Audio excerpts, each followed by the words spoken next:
to the Balanced Blonde podcast, Soul on Fire. We are in the midst of releasing best of the show episodes while I embark on a personal digital detox to hopefully heal from all these ailments that I've been struggling with, from chronic Lyme disease to chronic fatigue, mold poisoning, and more. So this is episode 7 of some of our absolute favorites of all time on the podcast. I dug deep and far back to make sure we didn't release anything too recent. All of these are from at least a year ago, if not more. And today's episode is with the beautiful Lacy Phillips, manifestation advisor and the founder of this incredible method of manifestation that has changed my life personally and many of you as well. And it's so funny because I find myself saying as I record all these intros for the best of the show episodes, this person changed my life. This person changed my life. And I just feel so lucky and so honored that I have been introduced to so many people through the podcast who legitimately changed my life. When I say that, I'm being totally genuine and totally real with you. I wouldn't tell you someone changed my life if they didn't impact it at all. Lacy's manifestation methods have inspired me in countless ways. I feel like I have called so many things into my life, whether it be manifesting Trevor Hall onto the podcast right after I said that he was my dream guest, and then he's been on 3 times.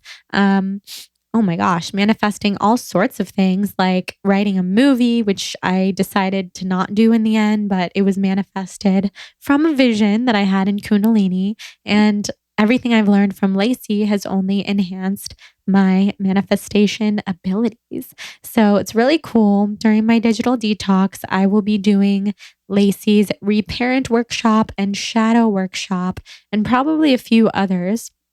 You'll hear us talk about these workshops in the episode. And I just want you to know that if you do any of Lacy's workshops, anything on her website, freeandnative.com, you can use the code BLONDE at checkout. That's BLONDE. It will give you 10% off of any of her courses and workshops, which are quite affordable when it comes to the manifestation world online. And you're getting so much good stuff out of it. One of my really good friends, Jillian, who's been on this podcast before. You've heard her in episodes with Marianne and with Jenna Zoe on human design. Jillian has done Lacy's workshops and found them super beneficial. Jill is not very woo-woo like I am, so that tells you something. So enjoy, explore it. We'll talk all about them in this episode and all about what Lacy does. And before we dive into the episode, I would love to thank our sponsor for today's show, Four Sigmatic. So many of you know Four Sigmatic is the mushroom coffee brand that, if I say changed my life, would you guys start not believing me? I'm just kidding this time, but not really, because mushroom coffee has totally changed my life. It has helped get me off of coffee, which in many ways has helped heal my adrenals, my thyroid, makes me way less jittery, has really drastically reduced inflammation in my body and all sorts of other things. So just drinking mushroom coffee, guys, which is made of all sorts of different adaptogenic mushrooms, from chaga to reishi to cordyceps to lion's mane. And if all these things sound really foreign to you, you're not alone. There's a lot to learn about the mushroom kingdom and why these adaptogenic super herbs, mushrooms, fungi are so good for us. So Four Sigmatic has really cool educational programs on their website where you can learn all about why adaptogens and mushrooms are good for you and why they are really, really good support for the body, anti-inflammatories, etc. My favorite Four Sigmatic product forever and ever is chaga. Many of you probably know this now if you've followed me for a while, because I drink chaga on the daily, and I think it's delicious. It tastes really roasty like coffee, and I like to mix it with coconut milk and a little bit of hot water. cinnamon and blend it up with a really juicy date. I love dates.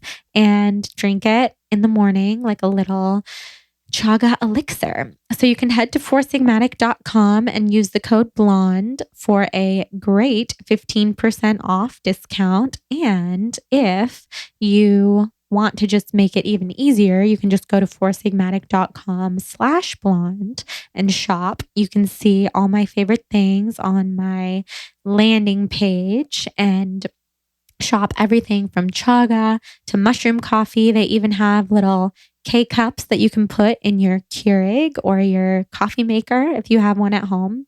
I got my parents hooked on that, and that made a really good Christmas gift. So I hope you enjoy Four Sigmatic. Long time favorite brand, huge supporter of them. Taro, the founder, has been on my podcast if you want to learn more about mushrooms. And I hope you enjoy.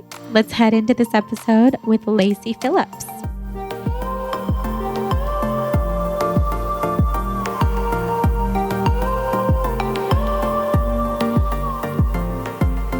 Okay, guys, I am sitting here with Lacy Phillips. Hello. Hi.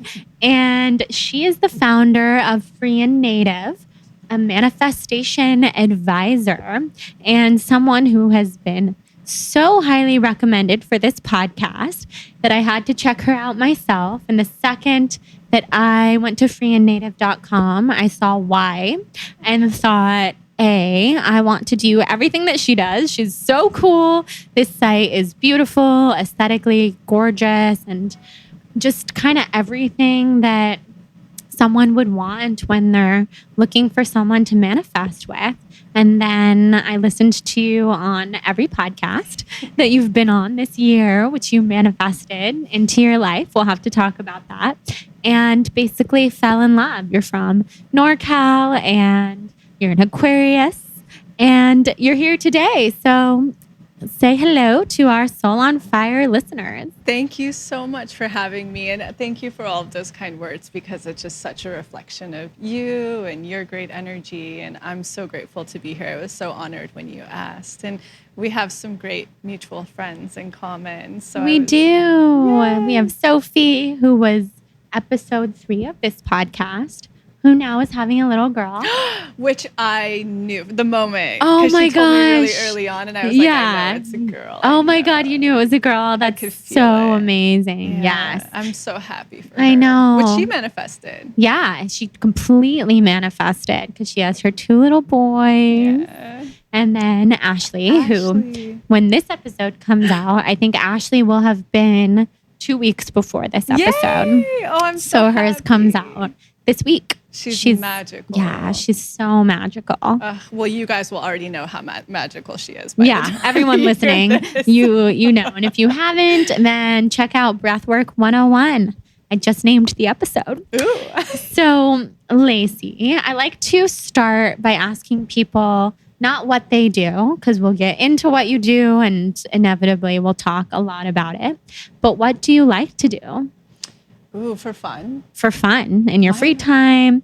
Yeah, my favorite things, honestly, like being such an Aquarius, and I'm sure you as a Libra can really resonate with this, but more than anything, I like to be alone.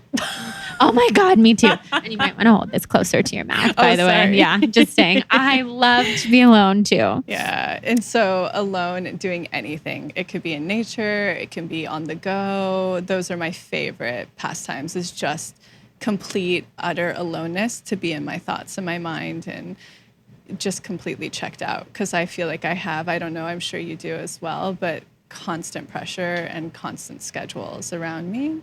So that's my big thing. And then the other thing, I have a lot of endocrine issues. So my other happy go-tos are just massive self-care, which I practice so much of all the time. What are some of your favorite self-care practices? Well, it's really extensive in a lot of ways. But so, for instance, we just wrapped up the holiday weekend.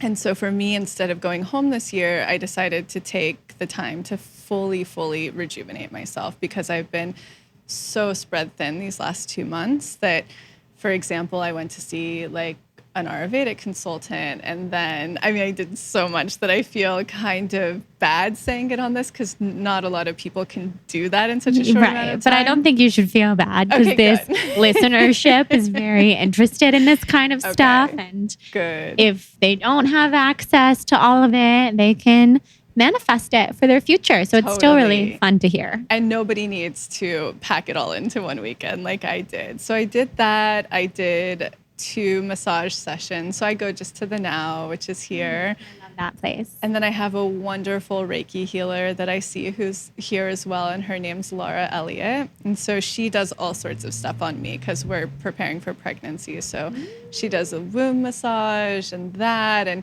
I'm doing a lot of castor oil packs right now, which if nobody's doing that, it is by far the most nourishing thing I've ever done. Tell us what it is. Done. Like everybody has to start tomorrow. So I want to. So basically it's castor oil. It's been around forever. I'm sure many listeners have heard of it, but it's just simply massaging castor oil into your reproductive organs. So kind of all throughout the stomach. I do liver, pancreas, and then the reproductive organs. And then you'll put a towel over in a heating pad or a hot bottle. And for 30 minutes, it just sits and soaks in. And it's the most detoxifying, like far more than any infrared I've ever done. It's incredibly detoxifying. So I'll wake up the next day with the most incredible skin. It's really relaxing before bed. So I have far deeper sleeps. I can feel a lot moving around in that area. But if you are preparing for pregnancy, it's recommended to just break up the old tissue, or if you've ever had PCOS, the tumors that are not tumors, but cysts. So it wouldn't be recommended if you have a tumor, but it's to help break down those cysts and release anything there that might be in the way. It's to bring all the blood to your uterus and your eggs for really healthy eggs. So it's a great body prep for pregnancy. Sounds amazing. Yeah. Do you know if it would be okay with fibroids? It's actually one of the main things, especially in Chinese medicine, that they use for that, because fibroids, you get all of that tissue. And so it's beautiful at helping to break that down and detoxify it and soften it. I just learned that I have a baseball-sized fibroid that I'm kind of looking into, seeing what to do about it and what is the best thing to do about it and where it is exactly. Wow. How did you learn? I had an ultrasound from my gynecologist, thankfully. Yeah. I hadn't been in a long time to a gynecologist, and he just decided to do an ultrasound when he was checking everything else out. Amazing. And as he was down there, he said, "Oh, I have to tell you about what I'm seeing." And immediately, I've never heard those words. I've been, knock on wood, so lucky with health my whole life. So when he said, "I need to take a second and tell you about what I'm seeing," I immediately shot up. I was like, "What are you talking about?" And he said, "You have a fibroid the size of a baseball on your uterus." And this is a whole other story. I was in the process of getting an IUD, which I didn't really want, but it's for other reasons. And he explained how that could complicate the IUD. It could push it out. It could complicate pregnancy. It could complicate, once you're pregnant, cause miscarriages. And so, of course, in hundreds of ways, I started panicking. And if anyone listening, has a fibroid also, or anything happening on your uterus, just know how common this is. It's so Don't common. Freak out. It's something that I want to learn more about and talk more about. So hearing that this castor oil pack, or what would you call it? Yeah, that's the traditional can help. Castor oil packs nightly. Well, I'll tell you kind of how it goes, but also another herb that I've always heard is wonderful for fibroids or fibroid. How do you say it? Fibromyalgia? I don't know. I know is I have a fibroid, and then I immediately emailed when I got home and said, "I want to get it removed." And my functional medicine doctor is like, "No. Yeah, don't get it removed. There's so many things we can do." And chickweed's an incredible herb for that Chickweed? too. Yeah. Are you a big infusion drinker? No. So we have You're so just much like to talk blowing about. my mind. This is so fun. So I don't drink much water. I drink herbal infusions instead, which is something I talk about on the blog a lot. So it's worth a Google. But at freeandnative.com, everybody. This will change your life, because for me, I require a lot of minerals. When you have endocrine issues, especially anything with the adrenals or the liver, the first thing that can sort of suck up and go or not be as absorbent are minerals. So I tend to find that I'm very parched unless I have very mineral rich water. So something even like spring water doesn't happen to be as mineral rich as I need it to be to feel quenched.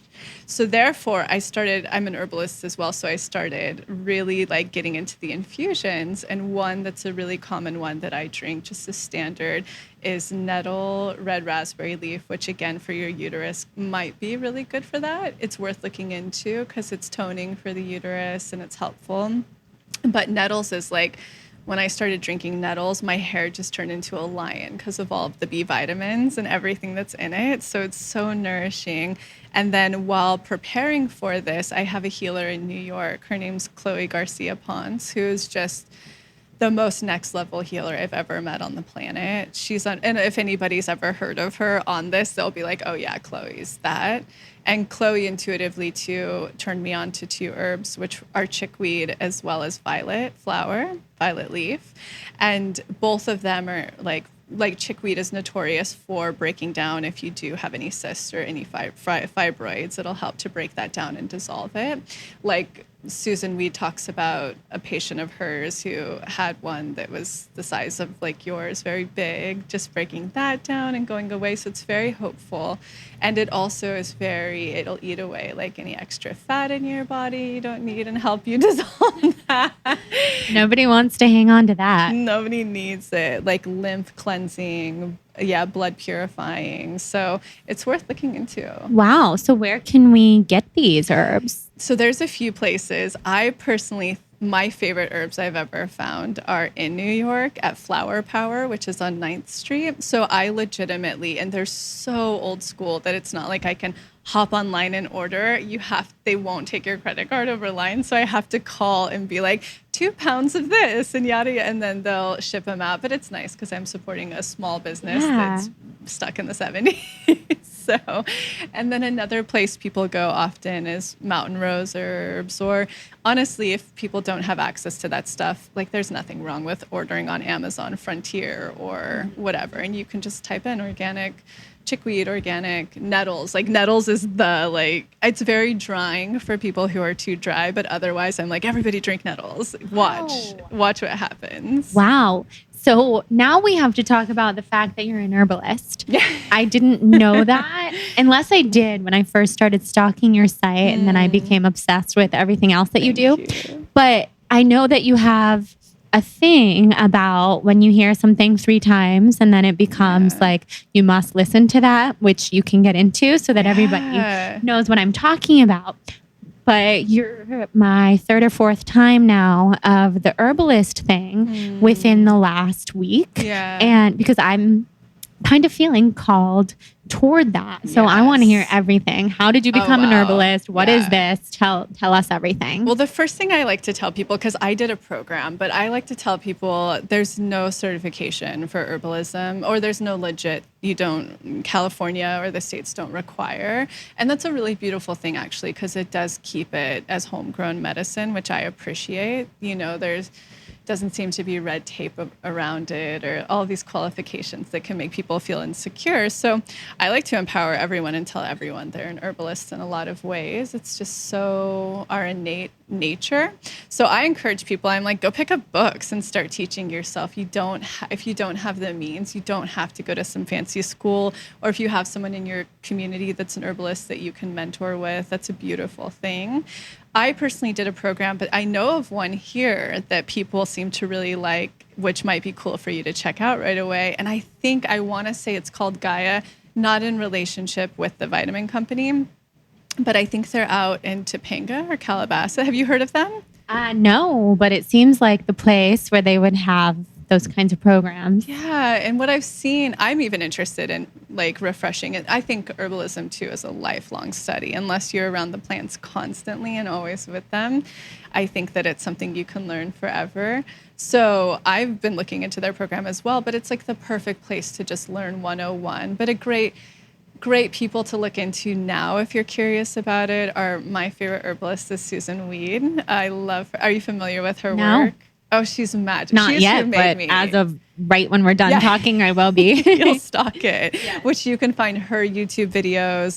The other really famous one is Rosemary Glad's. I mean, there's so many famous, but I'm talking about like the ones that you can access, like on YouTube. And they all have plant names. They all which weed, rosemary. Seems like herbalist stage names. I don't know. That's so cute. So yeah, exactly. Rosemary Gladstar and Susan Weed are like perfect people to start with. Just on the internet, they both have fantastic series of books out there that you can start researching.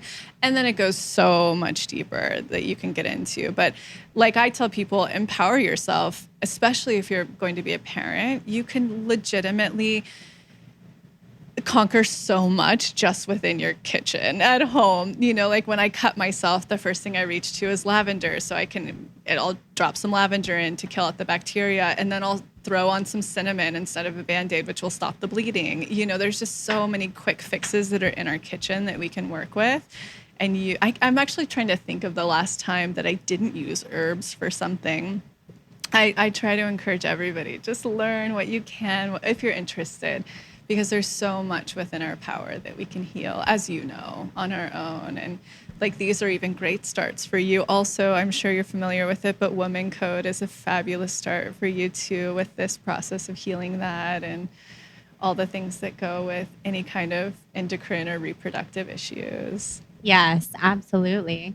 That's all such good information to have.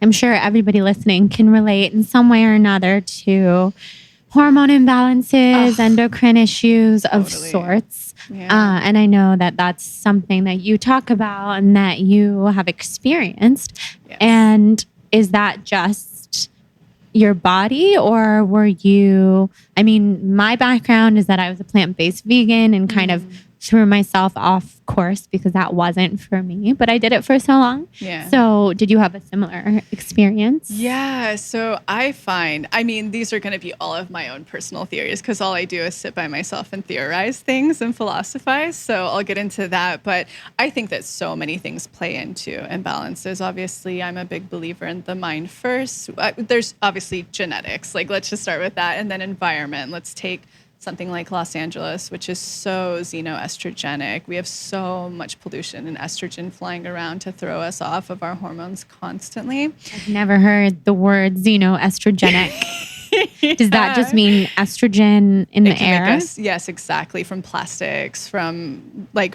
burn off pollution. Yeah. And somebody who's dealing with something like fibroids would most likely have a lot of extra estrogen flying around, being estrogen dominant, or low in progesterone can be a really big thing for that. That's me. And most women are that. And especially something that like Ashley and I will talk about a lot are air signs. I feel air and fire signs because we're not as earthy and grounded as, let's say, water and earth. Especially if we have a lot of air and fire, I tend to see more of them dealing and struggling with this stuff than I do my super earthy friends who can like have 3 matchas a day and drink any champagne that they want and whatever, you know, where I can't get away with any of that anymore just because Me neither. It's not possible. Yeah. Do you drink coffee? Nothing. Like matcha? No. What's the point of living? Like, thank God for bananas and avocados over here. I know. I should be with you. I shouldn't drink coffee. I know this for countless reasons, but I do. Yeah. Because I love it. And I understand, like, I was actually a weirdly lucky person that I never, ever got into the coffee movement. I haven't ever even had a full cup of coffee in my life. Yeah, so it wasn't ever something I had to give up, luckily. Yeah, that's good. It's so I was like that until I was like 23. And then I started drinking it and I've loved it ever since. There's so much ritual around it that people enjoy and connection. That's what I love. Yeah, just like a nice glass of champagne. There's, like, in the holidays, I crave it, or a fancy scotch or something, but my body's, if I do that, forget it for a week. I'll have to be trying to, especially because I have liver issues, pancreas issues, and then adrenal issues, which all play in together and feed off of each other. They're a cycle that it's like I can't even afford to, if I have caffeine. I have a great like little Instagram story once I did of it. Do you know who Desiree Pius is in New York? I've heard her name, but I don't think I know She's what wonderful. she does. She's a Kundalini teacher. And That's why I've heard her name. she's lovely. But we were having tea once, and we went to this little spot in the East Village, and the guy handed us our teas but switched them, and she had ordered a green tea and I had gotten like something herbal, and I had a sip of hers, and I can tell right away when it hits me, because it's like my blood sugar will spike, all the cortisol in my adrenals will go out, and I'll crash instantly, like within 30 minutes, and then I won't sleep all night because all of my rhythms will be off. So it's like I can't even afford to kind of mess up. Yeah, that's understandable. Yeah, but if I could, I would be doing all the things. So you have a sensitive, like really sensitive system. Beyond. It's like people are like, I have adrenal fatigue. And I'm like, oh my God, give it another 7 years and not understanding what you had and taking it to the max. That's me. Like ashwagandha was laughable 7 years ago for me. I'm so far beyond all of that. Wow. I know. It's terrible. Yeah. It sucks. So I can relate, being a super highly sensitive person in every single way, but definitely my system, my body, my adrenals. So, and back to plant-based as well. I'm like you. And in fact, I don't know many of my air sign friends who do thrive on even, I was raw vegan I've done it all for a year, and all of that stuff threw me so far out of whack. It wasn't until I started eating meat medicinally again, making sure my blood sugar levels were completely balanced. The moment I wake up, within 30 minutes, I have to have protein to stabilize that blood sugar. And then every 2 to 3 hours after. And then I can get into plant protein like after cortisol starts to drop off. So around 2 p.m. or so, and then I'm fine. But my body is like a beautiful, barometer to see like what our real blood sugar looks like. Yeah. So I'm right there with you. It really messed with me as well. Absolutely. So you have animal protein in the morning. Is that like eggs, or what is it that you go for? It varies. So as long as it's animal protein with something very fibrous, or veggies and fat, like that will help break down everything slowly and stabilize my blood sugar. So this morning was spaghetti squash with some tomatoes with a scramble, or it'll be like salmon and sweet potatoes. It can kind of be anything. Yum. I know. So it's not tasty. Your standard breakfast, not really, but it sounds really good. Yeah, and I honestly do just listen to my body when it comes to that stuff. There's not a lot of rigidity other than like my blood sugar levels have to be stable. It's the first thing that'll throw everything out of whack. So good that you know all of that now. Thank God. And it took you, when did you start learning all this? It took me so long. It's crazy because when it all first started happening, I think I was around 26, I want to say, is when I started noticing. And at 27, it had gotten kind of bad. And that's when I was in the like raw vegan phase. I was like, this must be candida, just like the crazy shit we all figure out in wellness. Mm-hmm. And then what actually really was a big trigger point for me was I started to get psoriasis on my legs. And I noticed, and I was like, oh, this has to be candida. That's what's going on with, it's all the bullshit, which makes me so sad when people first stumble into wellness, because there's so much misinformation. And I tell people, test, don't guess. Like, just go test. Like you, even though you didn't have symptoms, but now you know what you're dealing with a fibroid. Mm-hmm. Now you can go figure out holistically as phase 1 what you can do to start healing it. So I'm like, if you know, knowledge is power. And I know not everybody's in the position. I certainly wasn't for a long time where you can afford to guess. But actually, the incredible Dana James, the nutritionist, turned me. I love her too. She's wonderful. She turned me on to this incredible health share, which is called Liberty Health Share. Have you heard of it? No. And so it does make all of this a lot more affordable. So it's kind of like an insurance plan, but it covers so much more in wellness and like chiropractors and osteopaths and naturopaths. Yeah, which is usually such a fortune out of pocket. So I'm plugging that if anybody feels like they need that support. I think it's $200 a month, less than what most people pay in healthcare, and it'll actually cover tons of that for you. So what was a real trigger thing for me where I started to go, this this actually might have something to do with my endocrine system, was the psoriasis, and it would only show up on my legs. But I noticed when I went to France for a month, we were at like a little farmhouse, and we were only on well water, and it went away. And then I noticed when I was at my dad's house, which is a ranch outside of Yosemite, it's also a well, it would always go away. And so to me, I started to make the connection that it's mineral, like there's something in my body's very depleted in minerals. And then I started to notice when I would go to hot springs, it would get better. So I knew that it was actually minerals as well as sulfur. So that like glutathione, is that how I say it? Oh, yeah. Mm-hmm. Yeah, which is very sulfur rich. And I think it's part of the bee family. I think so, if I'm not wrong. I don't know. It's in my kitchen. Yeah. we can double check. Very liver supporting and Yes. cleansing. But I started to make all of these connections between B vitamins and minerals, essentially, that a lot of my conditions would improve. And then I was so lucky to stumble onto WomanCode, who it was actually a person at Clean at the time who works for that program, and they wanted me to potentially work with them and, you know, featured on the blog. And I was like, oh my gosh, I could never do your guys' program because I have to eat animal protein. And they were like, I don't think what you're dealing with is candida or anything like that. It sounds pretty endocrine-y. There's actually a woman you should check out, which is Alisa Vitti. And I read the book and I implemented it right away. And I saw such a difference within a month. I have to read that book.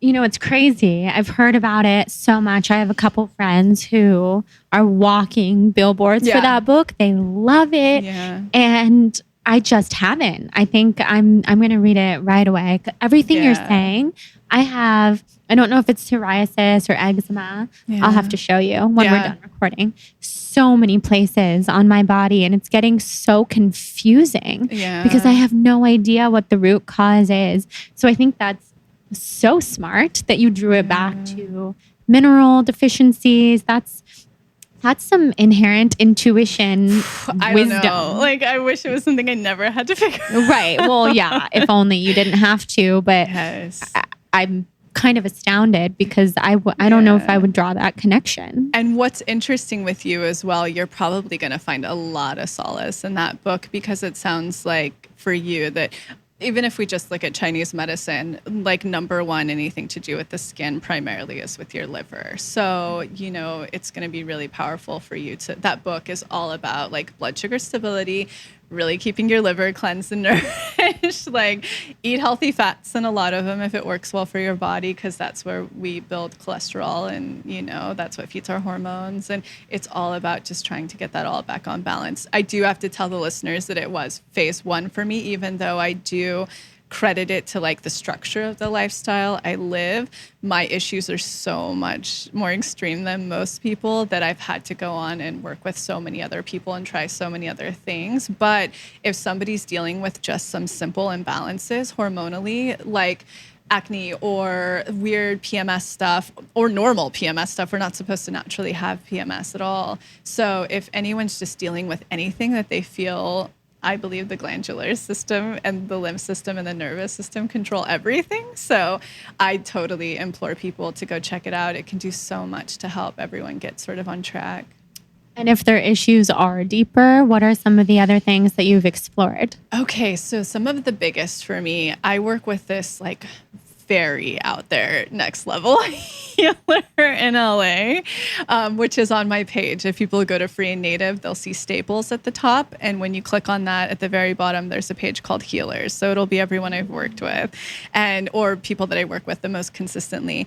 And this one guy, he started as a chiropractor and he knows what he does is so out there, but it has been one of the most transformative things I can say that's gotten me into a place of balance. And so what he does, oh my God, guys, get on the edge of your seat. When I try to explain this to people, they're always like, huh? So what he does, amongst many things, but like the biggest thing he does is he brings in the frequencies of angels. Oh yeah, this is not crazy to me or my listeners. Good, because it has like, oh my gosh, I have so many stories from him. It's outrageous. But the woman who turned me on to him is actually my Vedic meditation teacher. Her name's Jack from the Broad Place. And so I have to share her story. And I hope it's not too personal or she won't kill me. But she struggled with asthma her whole life. And one of her teachers actually sent her as a gift when she was in town from Australia. And she was wonky from like having just been to Dubai and Europe and all of these things. And so he said, like, this is my gift. You go to see my healer. And so she goes, and when she walks in, he's like, okay, you've had one baby. Here's a scar there. What's this? Is it asthma? It's asthma, isn't it? And all like just really starts to call all of her stuff. And that's how he works. And so he does all of his things on her. And by the end, he was like, I know that this is going to sound scary for you because she's had asthma since she was 3. She's seen every specialist. He was like, after today, I don't want you to use an inhaler anymore. We healed it. You don't need it. And the steroids are killing you. And so as someone who's like had to rely on an inhaler for safety and health all of their life, it's a really scary thing to trust and go into. And she did. And I think now I want to say it's been 4 months. She's never had to use an inhaler again. Yeah. And so like when she told me that, I was like, oh, give me his number. I don't care. I'll try anything. And then the next follow-up, she went because she wanted to check him out before she headed back to Australia. She was sitting there and like to paraphrase the whole story, a guy's kind of there next to her and, you know, she could tell he wanted to engage and she's like, yes. And he's like, have you ever done this kind of thing before? Like seen this person? She's like, yeah, you know, last time I went, it was crazy. This is what happened. And he was like, I know. I did a Skype session with him and he was like, I don't do those kind of things. You could tell this was all really out there for him. But he was like, he did something to transform my body. And the reason why I came was because my friend with cancer, he healed his cancer in 3 sessions. And so I was like, give me his number. I don't care. And he has like a 1-month wait list. He's expensive, but it has been so transformative for my body. Like the last thing we're trying to figure out is my blood sugar stuff because I don't know if this will ever really heal for me until I can go live on like a desert island for 6 months where there's no adrenal stimulation. So that's been one really profound thing. Another thing for me has been B vitamins. B vitamins make all of the difference. And again, like testing to see where you're low, but especially B5 and B6 for me. And I discovered that one day because I accidentally, without knowing, I just wasn't thinking, I took 3 by accident. Like I had thought I didn't take whatever.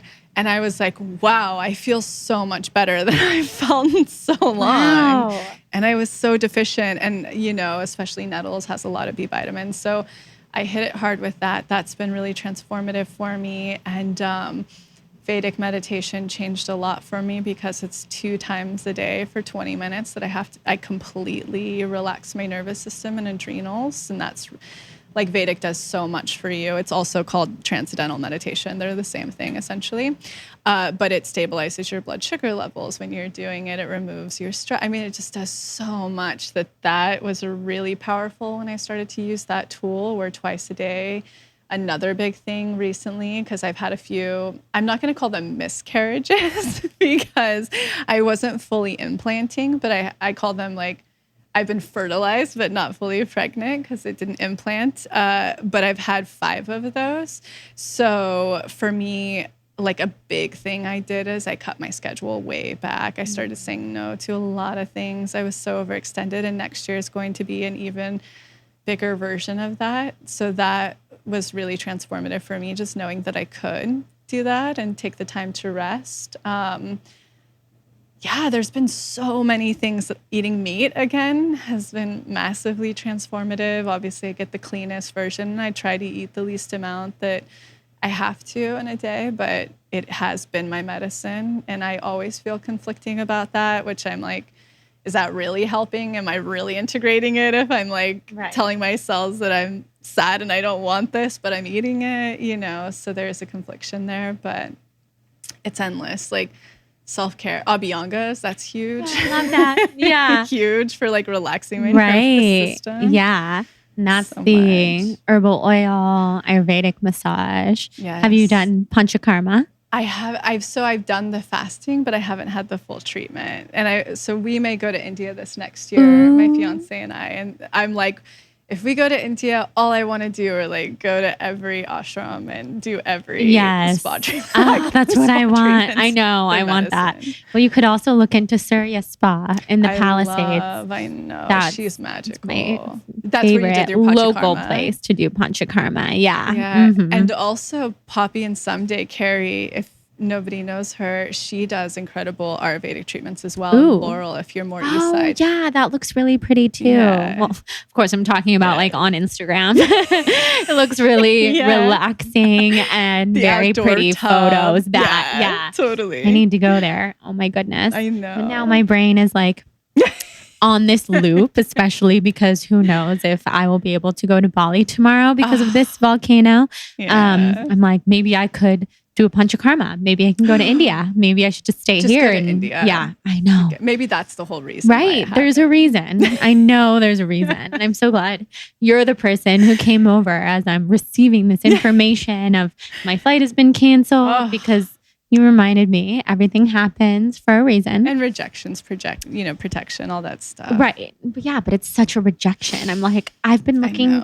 forward to this trip all year. I can't. I would be freaking out. Well, I can't even believe the devastation that I feel, because usually anytime a trip is canceled, and you probably feel this way because we sound similar, I'm pretty happy usually. Yeah, me too. Always. Like, thank Friends God cancel. It's awesome. I have time at home. I don't have any plans because I've obviously blocked out my schedule to be gone. And thank God, I couldn't be happier. Yeah. And for this trip, I don't feel that way. Aww. I was so I'm still looking forward to it because it's still happening. Yeah. It's just not in the way that I planned. The control. Mm-hmm. Yeah. And you'll see. I'm sure magic will come out of it. Yeah. Whatever. Yeah. We'll update you guys, the listeners, because who knows? Then. Yeah, you'll already know because I'll be posting like crazy. So I'll either be in Bali or somewhere else magical. Yeah, I know it's all going to work out the perfect way. Yeah. I mean, as it always does. Yeah, completely.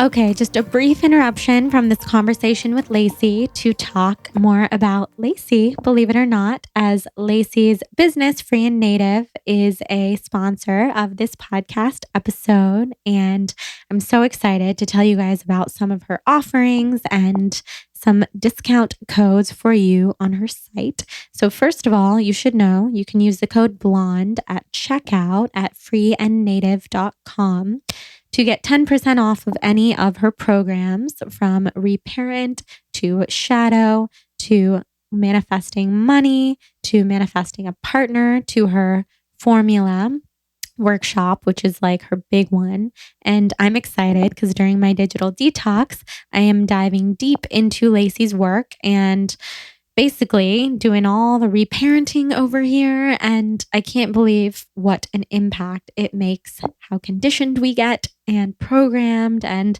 Lacy's work is all about deconditioning us and reprogramming us to go inward into our intuition. So you know this from listening to Lacy on the episode right now, but she's an amazing manifestation advisor that specializes in unblocking low self-worth. Her business is a woman-founded, women-run business that is completely zero waste. She is not your typical woo-woo manifestation advisor. Her process is rooted in neuroscience, and she has all sorts of workshops on her site, from childhood reprogramming to calling in money and calling in your partner. She teaches all about tapping into the subconscious through deep imaginings, a form of hypnosis, which we talk about in this episode. So I know you guys know what I'm talking about. And the workshops only take 20 minutes each day. They're super approachable, quick, accessible, affordable. You can do them at home. There's tons of testimonials on her website. So go to freeandnative.com to learn more. Use the code BLONDE, BLONDE. And I can't wait to hear what you guys think. It's the new year. And the new year is such a good time to invest in yourself and focus on yourself and dive deep into manifesting. So if you're looking to call more of what you love and need and desire into your life, I highly recommend these programs, these workshops. And when I get back, I will tell you all about my experiences with Reparent and Shadow, Lacy's amazing offerings. So let's dive back into this episode with Lacy. So I want to get into what you do as a manifestation advisor, because I think this is the most powerful work ever. And Thank you. your process is very different than other processes. So tell us about your process, how you found it. And I was also thinking we could maybe do like a few minutes of like a miniature session or something so that people could see what it's like. We can try. We can try. It takes time. Yeah, I don't think that it's like miniature, but we can try. And if not, we'll just have you back to do that. Yeah, absolutely. I'm so open to it. Cool. But yeah, so my process, like you said, it's so different. And the reason that I figured it out is because I had tried all of the other processes before that most of us try, which were kind of failing me in a lot of ways. And they were asking a lot out of me or us that is very hard for us to just jump into and understand, like think positive or get into the vortex or already act as if you have as what you want and all of that. So what I started to learn and discover is for manifestation, I believe that all it is your self-worth aligning with what you're calling in, your subconscious self-worth. And so that can be towards anything. And I believe that everything comes into our life as a mirror to reflect back what we need to grow in terms of self-worth, or it's our manifestation, or it's here to align us and knock us back on our authentic path. So the way I discovered it, as I kind of over an overview that I just said, is I tried all the things. At 17, people who have listened to any podcast are probably so sick of this story, but at 17, I was an actress and a model here, and it was going okay, but we had a family intuitive that told me, if you want to control your future and manifest, go buy this book, The Game of Life and How to Play It, and read it to a T, follow it to a T, and you'll manifest everything you want. And I was so poor that I was like, I'll do anything. Okay, sounds good. And I'm a Capricorn moon, so I like really structured and followed and did it all, and not much would happen. And then I led on to like all of the other books that we're aware of, and like The Secret and the Hicks books and the Course in Miracles and all the things that people use for manifestation. And they all still weren't serving me. They were still asking for a lot of that spiritual bypass, which was be happy, think positive, and get what you want. And so I finally started to realize, I'm like, God, I'm a really good manifester, but never in those ways. I'm really powerful at calling in partners and crazy things like a $300 apartment in the Echo Park Hills, just all sorts of wild stuff that I would call in and manifest. So at 25, I threw it all away. And I was like, I'm really going to watch what I do when to see what's happening to make it show up. And so I did. And it was kind of a 5-year process, honestly, maybe 4, because I had to go through some trial and tribulation to understand what was equating what I wanted. And the basis, number one, I started to realize was anytime, and I encourage anybody listening to just think back on their experiences, but anytime I would step into my power or leave somewhere where I had been small. So for instance, if it was a relationship that I had been small in and I wasn't getting what I wanted or treating myself well, when I finally got the courage to leave, bam, something would show up, or a lot of great things would show up. Or if it was a job or an apartment, or if I would turn down something that was coming through that I knew I didn't want, but I was kind of afraid to not do it, but I really stuck with my guns, a lot would show up that I was asking for. So I started to go, oh, there's a whole self-worth component to this. So it's not... And I do like to tell people, when it comes to more of the spiritual bypass, think positive rhetoric, like if you grew up in a super abundant family and everybody was really functional and happy and everybody really encouraged you for your authentic self and your dreams, and you know your parents had a great relationship with their own worth and were successful in their own right, you would probably naturally be a really good manifester at those ways of the think positive, because there's not a lot of unlocking you have to do. But I also like to say on the flip side of that is every single one of us has experienced shame. Every single one of us, period. I don't care if it was, I'll walk my And that's why it'd be kind of hard to do it here in person, because I usually throw people under hypnosis for a long time to get some subconscious answers from, because everyone will be like, my life was great. My parents were awesome. And I'm like, this has nothing to do with your parents or any of that. But I believe that we manifest from the imprintation of our subconscious that we molded from the ages of 0 to 7, if I'm being generous, 14. So everything we were witnessing, we were taking in as a fact, and anything that was reflecting back to us where we weren't loved or good enough, we were throwing that into our shadow because it wasn't helping us to survive and feel loved. That's where we have limiting beliefs and low self-worth. If we grew up in a dynamic that had a lot of those, there's a lot of unblocking that needs to happen and a lot of expanding that needs to happen, which I'll get into in a minute. So if you're working with me or doing any of my work, you'll often go, oh my God, everything really does stem back to childhood, like everything. And why that is in my, like the research I've done and my beliefs is that it's our limbic brain, right? It's the brain that takes on anything. It's like it's our prehistoric brain. If we go back to, we touched a fire and it burnt us. Now, anytime we see something like that, a fire, we associate it with hurting us. So like, let's say that you grew up or someone grew up in a family. I always use the same example, so let me think of another. Let's say someone grew up a woman with a really emotionally unavailable dad who wasn't really around much, and she was having to like fiend for his attention or his love. Maybe he was working all the time, or maybe he just wasn't present because of whatever he went through in his childhood. That would feel like pain, but it's also what she would be drawn to. So that same type of woman is going to be the woman who's having like the cheater come through who doesn't want to commit over and over and over again, because that's what she imprinted as love, and that's the dynamic of love. So therefore, she has to go down into her subconscious and unblock that, and she also has to go out and expand to show her subconscious what real love is that she wants, that it's possible. And so what I'm talking about there with expanding, that was another huge component I learned through my process. It was like, oh, I could call in all of these like big acting jobs. And, I have crazy shit. And I share this on the blog all the time of what not to do. There'll be my old lists from when I was doing a lot of the spiritual bypass versions of manifestations. And there's one of when I was a waitress, and I was a waitress at it's the Laugh Factory, I'll just say it. And, I have lists from that time. I was so poor, and I was a struggling actress, and I was legitimately trying to manifest my house in Malibu, like with a sauna and a pool, yes.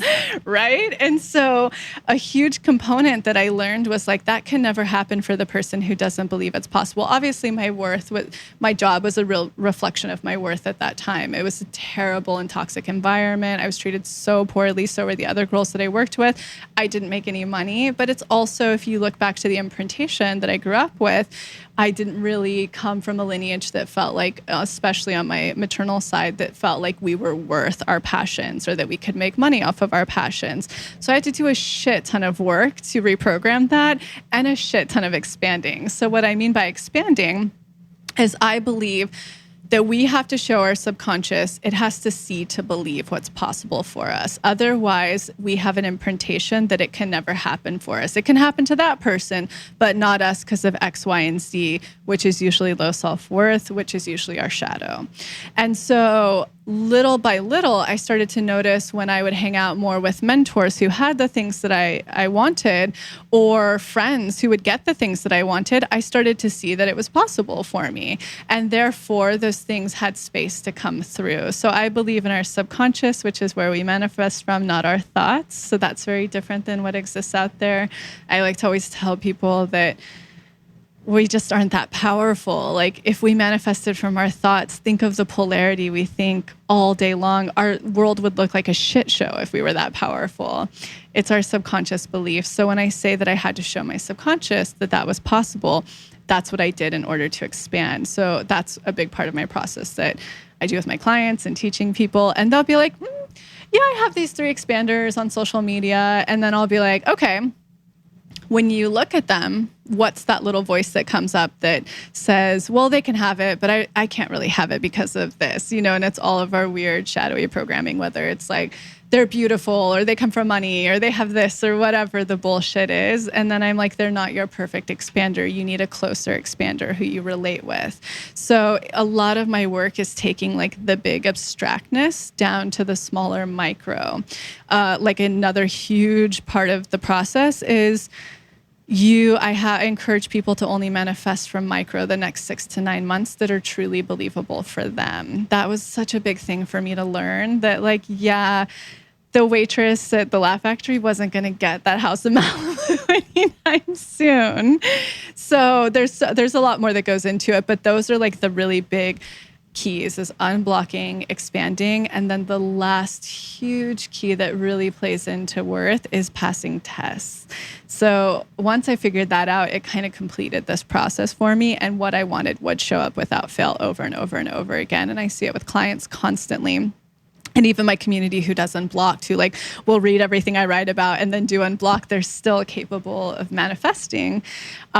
So passing tests is so big. What happens? So I believe, again, that the universe's only intention for us, in my opinion, is to have us grow into our most whole, authentic versions of self. And usually all of us came into the planet like that, but then through societal programming and shame and pain that we all kind of go through, whether it's from media, parental, peers, magazines, like it can be from anything, we start to shut those down, that authenticness. It creates holes in our wholeness. And so I believe you can really play this game a lot quicker with manifestation when you start to really step into that wholeness, that authenticness. And a lot of my work next year is going to be about like how to get closer to your authenticness. But so let's say, for instance, because this is all about worth, let's say that somebody started to call in a partnership and they've dated a ton of people that were wrong for them. And then they did a lot of the unblocking work to really get rid of that low self-worth that's attracting in those opportunities. And let's say they've gone through and expanded and seen these relationships that really reflect the qualities and the dynamic that they want. They're going to start being tested from the universe. Meaning that an emotionally unavailable person who kind of fits their list is going to come through, and they're going to have to be in their power enough and their worth enough to go, yeah, you don't want a commitment. This isn't for me. Even though you have all the bells and whistles, like I can't settle for this again. And then after that, another test will show up, because the lower our self-worth, the more tests that will come about. And so once they pass all of those tests and they start to get harder and harder to like realize, I always say like the last grand finale is usually a really shiny, too good to be true object, you know? And once they pass that, traditionally, that's when they'll start to connect with their manifestations. And so it's just kind of this formula that's like, if you do A, B, C, and D, usually E shows up. So for me, it was and the way my brain works, it's just all about categorizing things. And so once I was able to distill down, like move away from all the spiritual bypass of like not looking at our darkness, not looking at our past and all of those limits, and really moving into actually leaning into it, owning it, empowering it, growing it, and then having a formula, like distilling it down, it all became so much quicker and easier. And it takes people time. Like they could listen to all of this right now and they still will be like, what? How do I for do all sure. this? That's why it's good to have a guide, an advisor. Yeah. And honestly, with all of that, like through the last 2 years of my work, I've just noticed that they don't really need me. And like my wait list is so bananas. Like at this point, it's until June of 2018. So it's like so much of my work this year has been trying to put together things I can put out there where people can just do this independently. So I just finally filmed like the full formula workshop and magnetism that'll be available. So exciting. Yes. And so if people are doing that and doing the unblocked courses, it's like, watch what starts to happen. You don't have to, come and see me. I love it. Yeah. So your method is amazing and you. So different, like you said, from everything else. And I've done all the visualizations and see my house in 10 years and my kids board. and everything. And that's interesting too. And I think that's somewhere in my subconscious. I've also done, I was hypnotized for the first time 2 weeks ago. I did a past life regression therapy. Who did you do it with? With, Morgan? oh no, his name is, I don't even know if I'm pronouncing it correctly. Okay. Jeroen, something. I don't know him. He's in Eagle Rock, closer to you. What came up? Did you share it yet? No, Okay. and I'm gonna have him on the podcast. Okay. He's so cool. And I'll talk about it too. It was interesting.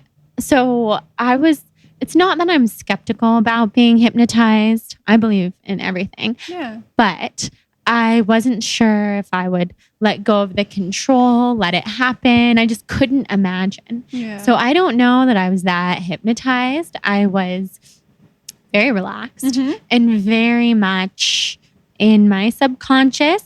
So I did float all the way back to my childhood, and I saw some of that in the house where I grew up, and interesting scenes, like really specific scenes from... Yeah, the subconscious always shows you what it wants you to oh my see. God. Yeah. Like I saw my parents at the dinner table, and then me at my little table where I would sit and eat dinner. I didn't even, of course, I haven't thought about this since I was like 3. Yeah.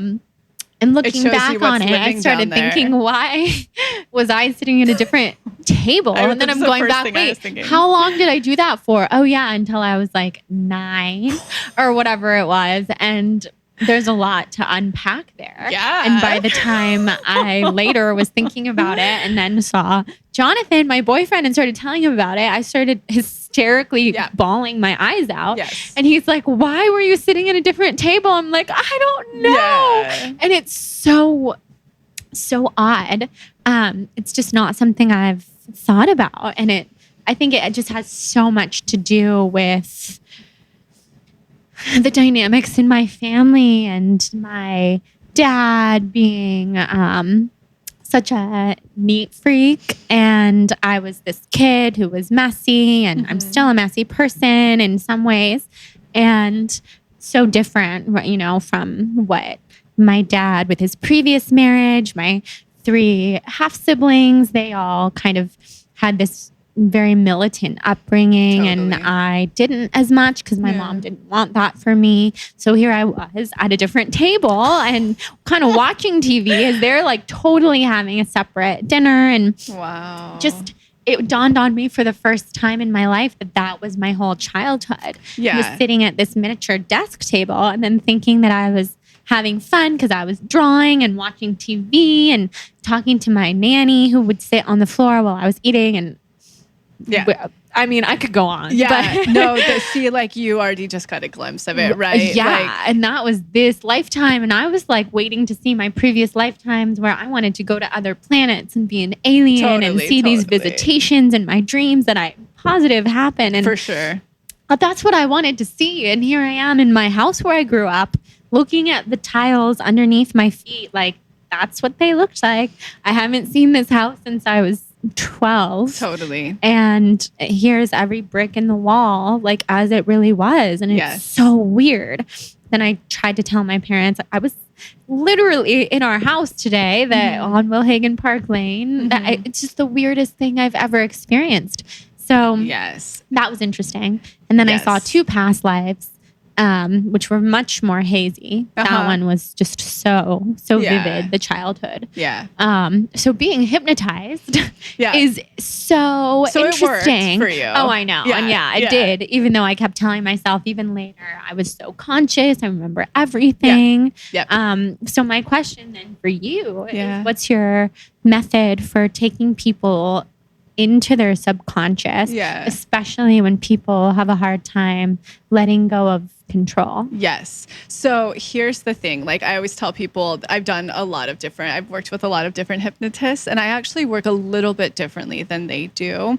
But all that I tell people, like the hypnotic state is just the alpha or the theta state. We go into it when we're driving and we're zoned out, like you are then.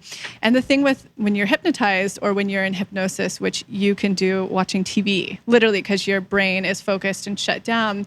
Therefore, you go into the alpha, and if you're deeply relaxed, the theta.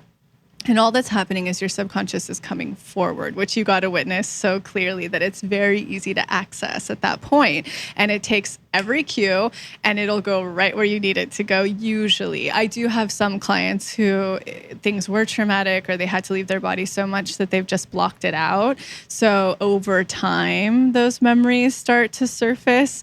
I'll have some that are like, I literally can't remember anything from childhood. And I'm like, that was a defense mechanism. Of course you can't. That's okay. It'll start to unravel just as the trigger hit you when you were at dinner. All of a sudden, you had the emotional response to it. So mine, like a great version of this, kind of what you experienced, is my unblocked reparent right now, which is kind of the foundation for everything. Because unless you go back and address all of that and make that little girl feel super accepted and equal to her parents, because I can already tell you that that's for sure blocking certain things in terms of power and worth in your life, 110%. So like in the unblocked reparent, people will go through, they do like a little past life thing. They go through the womb and like everything. And they go through each phase. And there's a write-up at the beginning that kind of tells you what needed to happen to be healthy for that developmental phase, what the child needed to experience and witness, what needed to happen within parenting for their authentic self to feel accepted, whole, supported, seen. And anywhere that wasn't happening needs to go be addressed. So in which case, my hypnosis, I just trademark them as deep imaginings because my process is a little bit different. A lot of normal hypnotists that I've worked with, at least, they kind of, it makes sense with neuroplasticity and neuroscience, but it's more suggestive only to the positive. So it has you not look at any past stuff that much. It has you just go straight forward and tell your brain, essentially give it the cues, the suggestions of what you want it to be instead. So reinforcing that, not reinforcing the other stuff. With my work, I don't really do that because with myself, I'm always my first guinea pig. And then I'll guinea pig it out on like 5 or 6 clients and have them do it for a long time. And I'll get all their feedback. And when I see that it's consistent, that's when I'll finally put it out into the public.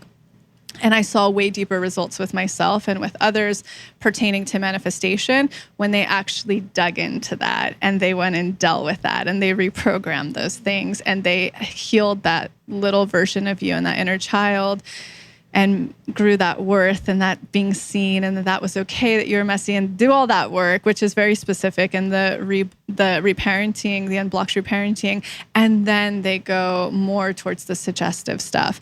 And with my work as well, it's all about tapping into your magnetism, which all that means is your wholeness and your power. Wholeness and power is just like, if I'm going to say something like vibration, it just means worth. It's like totally empowered and showing up as your authentic self and not settling for anything that doesn't jive with that or reinforce that. So that's a very fucking hard thing to do in modern society because we're conditioned, especially in puritanical societies, which we were kind of founded on.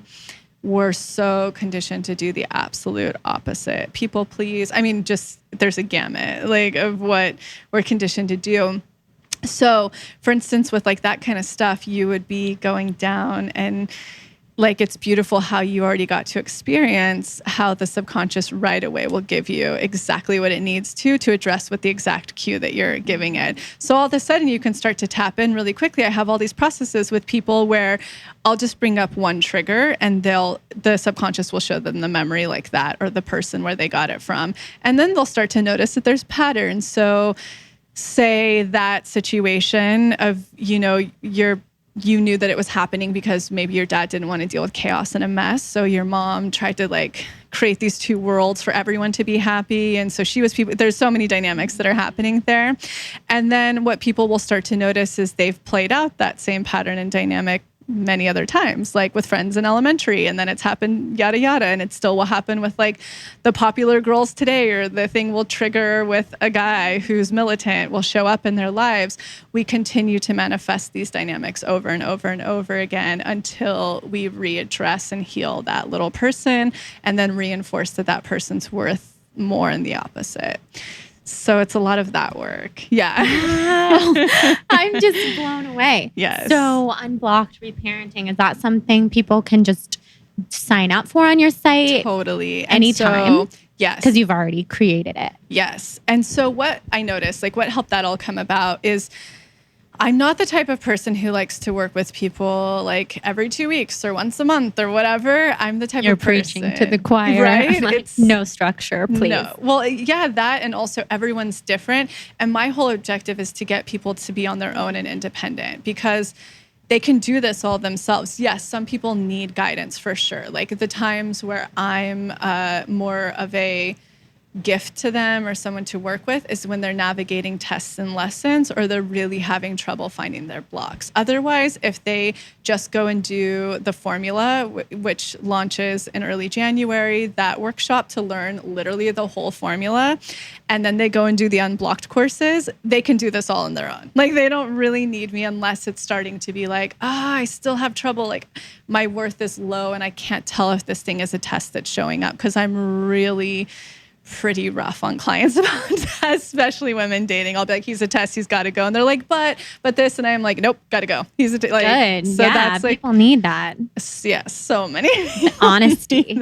the honesty and like the backup of strength, because we're really taught and programmed in society to take what we can get, whether we're conscious of it or not. That is just a worth situation where we're taught like, if we don't take this, we probably won't get anything better. So, and that can be applicable to jobs instead of following your passion. That can be applicable to relationships. It can be applicable to anything, money, buying a car. Like it can be applicable to your relationship with yourself, you know? So much of this work is like, if you only just step into your power, listen to your authenticness, and don't settle for anything less while looking to see what people that you admire around you are already accomplishing that you want, you can pretty much manifest whatever you want. So powerful. Yeah. So what are some of the things in your life that you've manifested? Oh my gosh, everything. Other than everything. Like your relationship, for one. So what's so fascinating was last year at this time, holiday season, I got really, really depressed, incredibly apathetic, because I realized that I had manifested everything I wanted 3 years prior to it. Everything. And so if I look back at my old list, like the house that I was calling in is the exact house my fiance already bought. Like my fiance to the T is my list. Everything that was happening within my career was already happening. Money far surpassed what I wanted in money. Mm-hmm. So and I'm actually feeling that again this season. And so it can be like the littlest thing, to a vintage ring I was thinking of, to a healer I needed for my endocrine system, to something huge and material. It's endless. I use it for everything in my life. But what's super interesting, because I come from so much stuff in childhood, and a lot of it's like the poor Irish struggle, and so much of I'm such an optimistic person that so much of my like happiness was wrapped up in like being ambitious and achieving more. That was just always my thing. So once I sort of had manifested literally everything, and then things I would think of like just a tiny little thought would start to come through, I kind of hit this lull where I was like, what's the point? Like what? I have it all. And it's something I never thought in my lifetime I would ever truly feel, because I've struggled so much. Like I didn't even know that was possible to have that. But it had me start to reframe and look at things so differently, where it wasn't about anything material or external. It started to become about like, how can I just totally start to step into my true authenticity all the way, like down to showing up in public because I'm such a people pleaser, like when I'm unhappy, and just being cool with that and vulnerable. Like a huge part of my process for a year, and it's ongoing, and I think it will be for life, was starting to learn how to open my heart and soften it. And I know that it was so abstract to me. That was just a concept, because I was so closed off from going through a lot and not being able to trust a lot of people, that more of now what brings me a lot of joy is just, how do I integrate deeper? How do I integrate deeper? Oh my God, I know like all the other shit will show up, which that was my journey for a long time. It was calling in material things. And if that's where people are at, it's beautiful. That's a beautiful place to be. But it was also really incredible to reach a point where I was like, yeah, no, all I'm asking for now is like how to go deeper in true authenticity and integration. That's amazing, because it seems like the process really evolves with what you manifest because of the way that you grew up and what your desires are. And then once you receive that, it just goes so much deeper, it seems. Absolutely. And it's really beautiful for me. I guess I'm just going to be hitting on the head of what I just talked about again, but I think a lot of people go down the path of manifestation to start to tap into how do I manifest things on the material plane, meaning like what we quote unquote cars, money, jobs, like all the things, relationships. And so it was really beautiful to go through all of that. And I think a lot of people actually who do work in the manifestation zone reach this place where it's like, oh, now it's much more about my relationship with myself on a far deeper subconscious level and conscious level. And that's really beautiful. So I guess the only thing I want to say to anyone listening is like, that like it's beautiful to be at either places. It's awesome. And it just means that you're alive and in the human experience and in this body, you're working out your karma and just integrating. And that's so fabulous. Yeah, that's so cool. Yeah.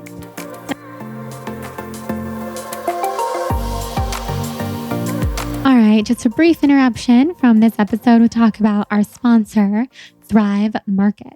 So if you go to thrivemarket.com/blonde and then you click through saying get started, you'll go to my special shop page on Thrive Market, which I feel so special to have. Special.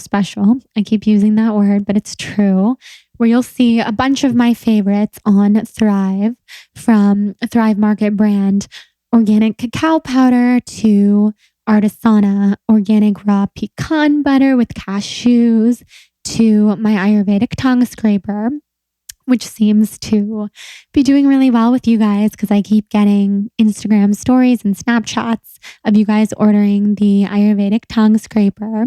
I also have other Ayurvedic products on there like castor oil, and that's what I like to do, castor oil Abhyanga massage on my stomach with, which is really good for reproductive health and uterine health and all that good stuff.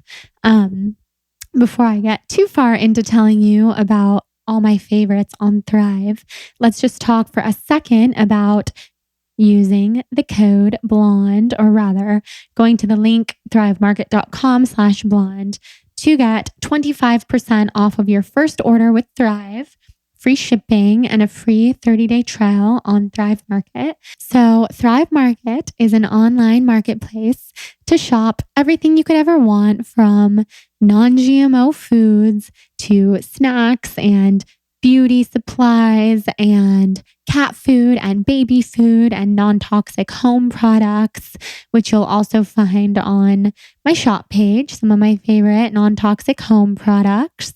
You can get pretty much everything you need, which can keep you away from the grocery store. And it will also keep you from spending too much money out and about, because Thrive, since they go straight to each brand rather than speaking through a middleman or anything like that. So amazing brands that you might find on the shelves at Erewhon or something, for a lot of money, you can find on Thrive for a lot less. For instance, Sun Potion Organic Chlorella, which I love, you can get for like $35 at the most on Thrive. At Erewhon, it's probably like $60, and it's like super high quality dietary supplement, freshwater algae, something that in many stores would be pretty expensive, which would keep a lot of people from buying. It's a lot less on Thrive, which is exciting. Siete Foods has all their products on there, tortillas, salt-free tortilla chips.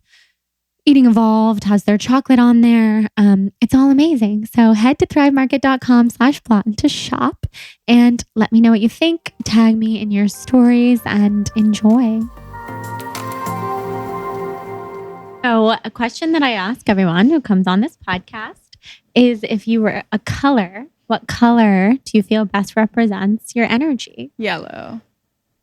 I don't know why, and it's funny too, because I do kind of have a little tiny gift where I can sort of see, especially in meditation, I can see people's color, or I can sort of see like before clients come for session, for instance, or if I'm about to hop on Skype, I'll tune into them a little bit and I can kind of see what their dominant color is for the day. Wow. Yeah, what they're bringing. That was something that I didn't even know until like 2 years ago. And I was like, whoa, I keep seeing this, but it's different for everyone. And I'm not skilled at it like when I'm not in a meditative state, but for me, a lot of the times I can see different colors, but yellow feels like, when I see that in the world, yellow feels like something that I feel a lot. Is yellow. I don't know if it's true. Yeah, only I'm like sure an aura reader would be for sure. Yeah, aura photography. Yes, which I know there's so many colors around us. Yeah. Oh yeah, but that's so cool. Yeah. I feel very connected to yellow too. You do as well? Yeah. This year, I did this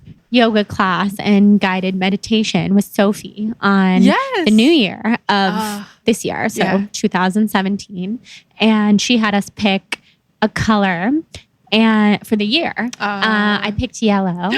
And at the event, after we did this whole like write out your year, all this stuff, Jonathan was there, but we weren't dating yet. We were friends. And I said, "What color did you choose?" And he said, "Yellow." And I was like, "Oh my God, it's fate." And then 30 seconds later, he was like, "We should spend more time together. We should date." And we have been ever since. So yellow is like hugely important now to us because it was just this color that we both chose, and it's so bright and symbolic, sunshiny. Yeah. Exactly. I mean, it's like French. There's so many dynamics to it. Yeah. That's such a beautiful story for you guys. Yeah, isn't that? I know, and that's like the shortest version, but it's my favorite. It's my favorite story. I love that. Yeah, of all the colors. My fiance and I were meditating once together very, very early on, and he is far more like empath than he lets on to.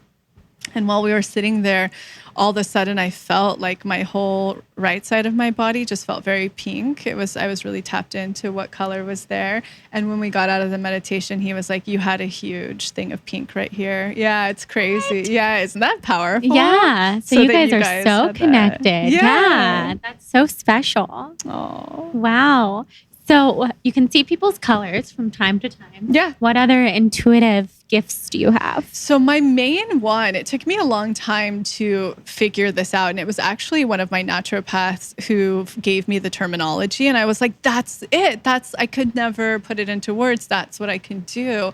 And it's claircognizance. So are you familiar with that? Which I had no idea that there was a term for it, because my mom is hyper talented. Like, she's a full-blown medium. She's an incredible clairvoyant, like all the things. And she's like drinks, so it's a problem. Otherwise, she would be far more tapped in. But she's always a person that I'll consult with a lot of stuff, and she can call out anything. So, for me, I feel one of like the other weird things, and then I'll get into like my main gift, but I can always feel when people are thinking about me or talking about me, and it'll come through, like they'll pop into my mind and I'll get a feeling in my stomach and I'll smell them, which is so bizarre. And I don't know what the terminology is for that. And I don't know what, I can tell if it's happy or bad always, but I'll be like, "Oh my gosh, yeah, that ex-boyfriend from 3 years ago, he's totally tuned into me right now. That's weird. He's thinking of me." Isn't it bizarre? Yeah, my mom crazy. Has it like beyond, like it'll come up in her dreams. It's wild. Oh my God. But my main one is the claircognizance. So that's how I actually started to figure out this works so well. Is if I sit down with somebody and I go through kind of the trajectory of their past, and then I put them under and I take them all over the place, their blocks will download into me. Even the stuff they're not seeing, I'll be like, "That's it, that's it, that's it." And they won't really have connected the dots yet, but I'll be like, it's not like a seeing the future. It's not a smell. It's nothing. I just know. I know. And it'll be out in public because it happens mostly with energetics. So it helped me discover this process because I'm like, when this happens, this energy follows always. I can kind of tell I don't know, the dynamics of energy or the way I see them, but it's just by the download and knowing. So if I'm just out with someone and they don't know what I do and we're just talking, or Sophie's like a great example, for instance. She had been through so much in her past. And then, as soon as I knew some of the recent stuff she's been into, because she has been manifesting so much, I'll be like, this is like, when this happened, you unblock that. And all of a sudden you stepped into your masculine. And that's why it's all coming through. Or somebody will be talking to me. I just know right away what the thing is that will like unblock, unlock, and things will start to connect. Or if you do this, this will show up. That's such an amazing gift, especially with the work that you do. Yeah, I mean, it definitely helped me do all this. Yeah. Yeah. Yeah, I think the claircognizance thing is so interesting because I think people can go through their whole lives not knowing that they have that gift because it can be so subtle. And then once you realize, it's kind of like, oh my God, this just knowing that I've had for so long is not just my imagination or this randomness. It's something you can rely on. Yeah, something that you can rely on and that you can use for such positive good in people's lives. And I believe that everybody has capabilities, everyone. Too. And we're just in such a society that doesn't foster them at all, especially your intuition. And nothing is like, hey, listen to yourself and go make choices from that at all in our society. For sure. There's so much structure around. If you do A, B, C, and D, then you'll get the world's love. So if you go to college and you do this and you major in that, or you're a doctor or you're this or whatever the programming was they received. But if a lot more of that was lifted and we parented allowing the kids to show us their gifts and their authenticness and then giving them the tools they need to support that and guide that, people would be so tapped in. And I think everybody has that. I think so too. The first time someone ever told me that like what all of that is could be a gift was my therapist. Awesome. That's an amazing therapist. I know. Yeah. And he had been my therapist for years, but he became a lot more holistic as I moved to New York and then I came back and I saw him when I got back. And the first thing he said to me was, you're a highly sensitive person. Yeah. Read this book. And I'm sorry I didn't know that you were a highly sensitive person before, but then he had done all this research and learned so much in the years that I had not seen him, just a couple of years. And he said, see this Ayurvedic practitioner and do the whole nutrition thing with Ayurveda and see what happens. You're a highly sensitive person, and in ancient cultures and in other countries, you would be a healer, the tribal healer.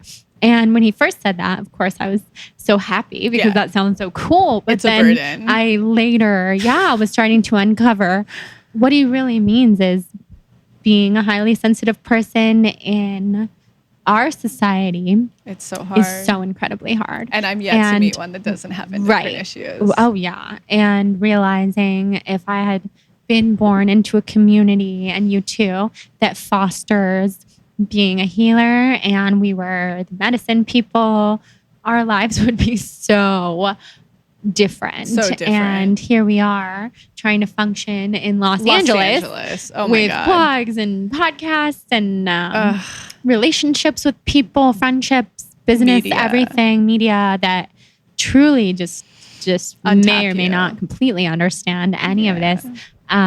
It's so interesting. Isn't it wild? Yeah, from the time he told me that to now has been a little more than 3 years, and I'm only just starting to realize what he was even talking about, what he meant. Because isn't it there's why so it's much coming there. through? Mm-hmm. And I'm yet to meet, and you have them all in your top, but Libra, every Libra I know is so incredibly psychic. I'm yet to meet one. My mom's a Libra. When's her birthday? Hers is the 10th, 10/10. Oh my God, I'm 10/11. No way. Yeah. Oh, you guys are great. Yeah, that's so cool. And then Cancers are obviously the healers for your moon, and then Aquarians. I'm yet to meet anyone with those that aren't really empathic. Right. It's just good luck. I know. Because then the question is like what to do with all of that. I know. Like I love what you've created and what you do, because it's kind of it's its own path. Mm-hmm. You've forged your own, almost created a career. Yeah. And that's sort of with this podcast, what I encourage people to do, Yeah. to live that soul on fire life. You can blend your interests and your passions and be abundant and do what you love and not have to work yourself into the ground. You can have everything. Totally. But it's kind of getting to that point that I think people need the most support guidance, there. Unblocked, everything to get there. And honestly, like one of the biggest ways, and it's always an unraveling, but one of the biggest things that has helped me arrive, more and quicker has been unlocking things, like deprogramming. Mm-hmm. The deprogramming's allowed me to start to tap into who is authentically me. Because I think like anytime we're stepping more into our own authentic nature path or feelings, we tap into it so quickly, so easily. It's a channel that just comes through, that I'm so glad that you're a voice that's putting that into the world and empowering people that way, because it really is possible for anyone who desires it. Yeah, it is possible. It's just getting to that point, I think, for so many of us. And then I think for me, what I've probably learned the most in terms of like, who is my authentic self, is starting to say no. It's so and important. I know that you had an unblocked on that. Yeah. I know that from Luke's podcast or when you talked about it on the podcasts. And I think that's so powerful, because saying no is, for a people pleaser, which is most of us, the hardest thing to do. Totally. And we're also questioning, should we be saying no? Was that a good opportunity? Blah, blah. Totally. Saying no all of the time and not having to feel like I'm a mean person or, intolerant person, etc. Yes. Has been so powerful. I was listening yesterday as I was driving to Tim Ferriss. This will be older when this comes out, but he had put out a small episode of How to Say No. And it was 3 rejection letters he received that were so eloquently written. And one thing that one of the people or one of his mentors said to him, if it's not a hell yes, it's always a no. Like no matter what. Yes. And I was like, damn it, I still say yes to not hell yeses. It's a journey for me. But also I encourage people to check it out, because they were 3 really good rejection letters, and they shared similar qualities. A, what a great opportunity this would be, and I know it's going to be successful. B, I just have too much on my plate right now, and my to-do list is building up. C, right now, everything's pretty much a hard no for me. And it's not just you, it's everything. Mm-hmm. So it's a really great formatting for people who have a hard time, whether it's in relationship dynamics or it's opportunities or whatever. Yeah. That's so nice. Yeah. That's so nice to have on hand. That sounds kind of like what I try to formulate to people with less probably eloquence, because I'm usually, if I'm saying no and I'm responding and doing all of that, it's probably from a very heightened state of anxiety. And I wish I could do this. This sounds amazing. I'm so proud of you. That's so cool. I wish I could be a part of it. Maybe one day. Not now.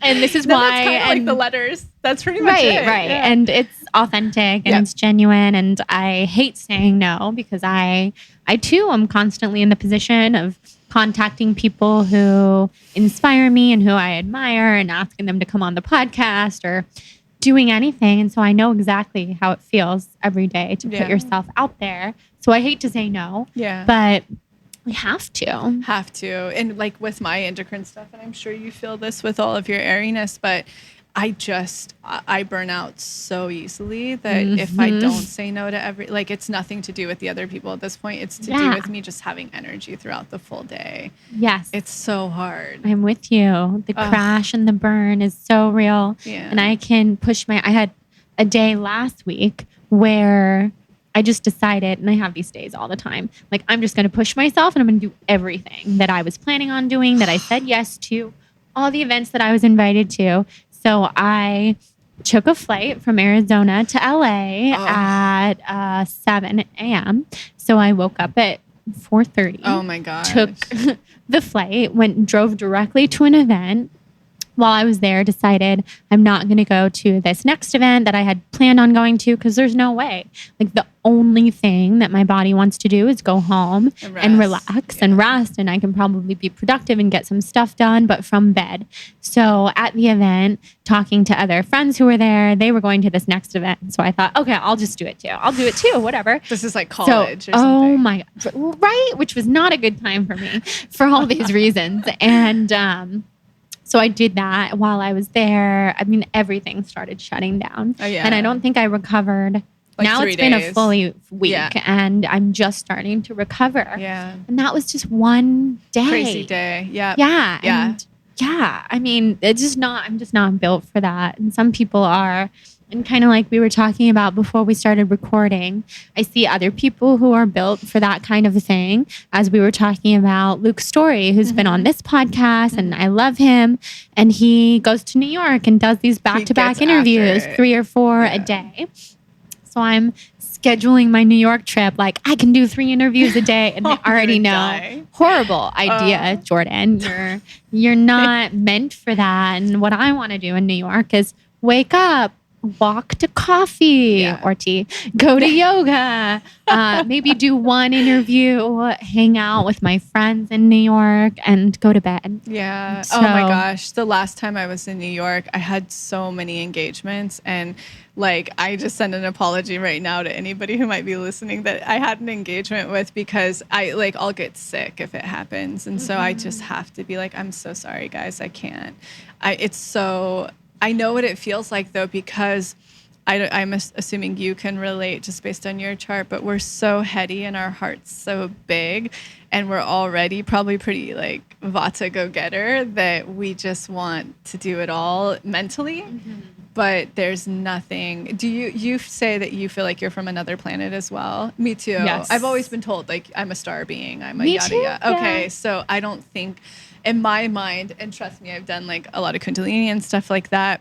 I don't think my nervous system like can handle this planet that much. This is like when I get into like really out there shit with my friends. Oh, this is an out here podcast. So the person who will be on the week before you is Wendy Kennedy. She's a Pleiadian channeler. Oh, great. And I want to know more about her. We dove deep into that because I was asking her these questions. Like if we feel like we are from a star system, how do we function here? Totally. So what did she say? I think I kind of blacked out. I'm excited to listen to the episode. That's what happens to me a lot. I do too. She had an interesting perspective, which was very much like we are all from everywhere. And okay, cool. We are not just from one star system or one planet. And me being I'm trying to like gather the information. I'm like, what do you mean? I just want to talk to like the star system where I'm from. And like, I feel like they're trying to contact me, and how do I do that and live in harmony in both places or whatever it is? And her answer, and a lot of people's answers who I've asked questions about this, is at some point our souls have existed there and here and other planets and in the forest, and maybe we're in all places at once. Yep. So parallel universes. I think it's just like listening to what we feel is true, which is this planet is really harsh and we have to really take care of ourselves. Totally. And the frequency on it right now, I just believe is so extra. And you know who, just like to bring it back down to my Vedic meditation teacher, Jack, from the Broad Place, she has a really great saying too. She was like, the stimulation that we endure in one day here on this planet was something that people would have gotten through their full lifetime. It went back like 200 years ago. So our nervous system's just like, it's so, and especially if you're already an airy person who's just leaving your body and can't be that grounded. I believe like the more conscious we become, the way more sensitive we become. And therefore it's just hard to stay on the earth and our nervous system to ground into it. And trust me, I've tried. Like, so I'm like all the things, all the visualizations, totally. like earthing, the Kundalini, the yada, yada. And still There's actually my facialist, Sadie Adams, who, have you ever met her? No. She's out of Venice, and she's like the microcurrent facialist to like all the Victoria's Secret models. Oh yeah, well, your skin is amazing. Thank you. I would like to see Yours her. glows. Look at she's wonderful, and we actually were just having this conversation. But she does a lot of teachings as well, and I'm actually going there for a meditation tonight, but it's a lot about like allowing all that past karma from all this, because she believes we're from all sorts of different things. We have all different aspects, and we talk about parallel universes and things like that all the time. And a lot of her process is like allowing your karma to show up and be here now, but detaching from it. She believes, I mean, she's so intelligent that it like I would be really reducing her message by paraphrasing this, but essentially, for instance, for me, it's really, really, really hard to watch activating things on TV. I'm so hypersensitive that like one thing we're watching right now is Alias Grace, and there's like rape and this and that and all these things. And I'm like, and I can't go to sleep for hours and I have nightmares. I'm so sensitive. And like her perspective is that that's karma that we've endured in different lifetimes. And there's a part of us that doesn't want to like look at it or be a part of it because it's like shadowy. And so if we can just sit with it and watch it and accept that that's something we've been through, and then detach and know that it has nothing to do with where we are right now, that we can integrate deeper. And to me, that's been like one of the most grounding solutions I've heard of so far, of like basically being present with everything and knowing that it's a part of us, but also fully detaching from, and like her and I are like, this is a holographic universe. I mean, we get into it, you know? Oh yeah. But that's been one of the things that have actually helped me ground a lot more than like these practices. Yeah. Give me a selenite block for 5 hours and watch me not come back into my body. Totally. Like, forget it. I'm with you. That's some of the greatest advice I've heard and also received from this shaman who is very celestial. And she's the first person who looked at me and said, you're not from this planet. You're very celestial.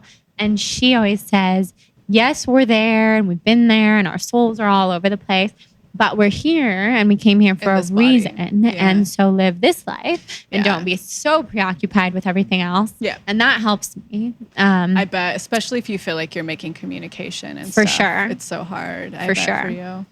Yeah. Luckily, nobody's been contacting it's me. That would be a whole nother fucking layer I'd have to do. It's been a while, actually. And I don't know if I just like turned myself off to it, which I didn't do on purpose. But yeah, I used to be, it was like every single night in the middle of the night. And that was exhausting. I bet. Oh my God. And your I sleep already cycles? have insomnia. So I would be sleeping and then I would think I was asleep, but all night things were happening. And the exhaustion was crazy. I can't imagine. Which of course caused adrenal fatigue even further. Yep. I mean, so that's why I'm like counting on this trip to the jungle right now, because I've just been planning my whole year around it. So, hopefully by the time you guys hear this, there was such a happy ending. Right. Yeah. Please. I know there could be worse problems to have, but it's I believe concerning me right now. No matter, like, pain and all of that's subjective. And I do understand. This is where I can get pretty Aquarius and airy. And I've been through a lot of shit and I was really poor. And I've been through a lot of things where I feel like I'm not just the white privileged chick saying this, you know, and I have a great article on this called Labels on the blog that I really address this. That. But I believe like if we're getting into holographic universes and all that stuff, like I don't care, anything that stimulates you and activates you for like pain or not feeling good, it's just as relative. Not to say it's as relative as someone going through insane pain, but pain's subjective. Like if that's what's going on for you right now, it's what's going on for you right now. I need to read that article. Yeah. That's a topic I've considered writing a book about. And you, I'm sure, would like to do that too and could do that very well. Because I've always thought that. I get a lot of, you know, and I don't know why I was put in this body this time around, having this message, because most people in the spiritual realm, you know, do tend to appear like white and privileged and all of that stuff. I really wish that wasn't the case, you know, but like a huge message I have for everyone anyone can, like, I don't want pushback. Anybody can manifest. I don't care what you come from, where in the world you come from. Like, I was raised by an Iranian man, 2 cowboys. I grew up on all the wrong sides of the tracks a lot of the time with a single mom that was an alcoholic. I was poor. Like, every one of my friends. Yeah. I had every, like, different ethnicity of a friend. I get it, but I've visited many third world countries, and I believe anybody can achieve and manifest. I don't believe, like, I guess I encourage people to not play into any labels. Like, don't play into being a feminist. Don't play into, and trust me, I'm like for all genders, for all sexualities. I'm like the full blown real deal, but I don't identify as a feminist. I believe men need just as much healing. And I'm talking about like the hardcore post-feminism where the future is female and stuff like that. But also, like, don't play into the privilege, don't play into and this is a really controversial topic, but it's like, that's only furthering a divide in what you think is possible for you. And I don't believe the world is just. I believe the world is massively unjust and massively unconscious, or unjust and unconscious. So I respect everybody from where they're coming from, but I also encourage people, like, don't let that have to be your story. You really can do whatever you want. Yeah, I love that.